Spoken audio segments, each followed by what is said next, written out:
સરસ ગ્રુપ છે અને જે ઓર્ગેનાઇઝ કરવું છે એ પણ એકદમ સરસ છે. પહેલાં જે વાતો સાંભળેલી હતી તો એવું લાગતું હતું કે શું હશે કેમ હશે, આવ્યા પછી એકદમ મજા આવી અને એકદમ સરસ આનંદ થયો.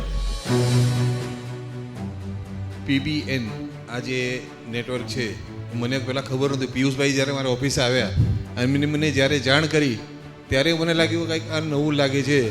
તો હવે તેમને તમારી ઉંમર તો 45 વર્ષની કીધી છે, પણ મેં પછી વિચાર કર્યો કે ચલો મારા દીકરાને આનામાં જંપ લાવીએ. દીકરા સાથે વાત કરી, એને કીધું ઠીક છે પપ્પા કે હું આમાં જાઉં છું. અને એને મિટિંગ એટેન્ડ કર્યા પછી એને લાગ્યું કે સારું છે.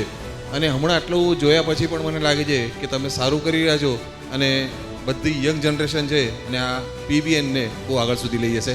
અને બધાને શુભેચ્છા. અને અમારા જેવું કાંઈ કામ હોય તો જણાવશો, અમે જરૂરથી તમને મદદ કરીએ. અને આજ મજાની વાત એક એ છે કે 29 મેમ્બરથી ચેપ્ટર લોન્ચ થયું છે, એટલે 9+2 કરો તો શું થાય? 11 થાય. એમાં એક આવે, એક ફિમેલ એન્ટરપ્રિન્યોર આપણી વચ્ચે છે. પૂના સિટીનું પહેલું ચેપ્ટર છે, NIT ટીમનું પહેલું ચેપ્ટર છે અને 11 પ્રી કોફિટેબલથી ચેપ્ટર લોન્ચ થયેલું છે. તો આમ તમે જુઓ ને તો બધામાં એક આવે છે, એટલે એકનું મહત્ત્વ એ બહુ સારું છે. જ્યારે કોઈ મેમ્બર PBNમાં આવે ને એ પહેલાં 1+1 2 થાય. જ્યારે મેમ્બર બની જાય ને એટલે 1+1 11 થવાની ફિલોસોફીમાં જીવતા હોય છે. તો આજે પૂનાની અંદર પહેલા ચેપ્ટરનો પાયો નખાઈ ગયો છે. 2018માં મને યાદ છે કે રાજકોટની અંદર એક ચેપ્ટર હતું, આજે 11 ચેપ્ટર છે.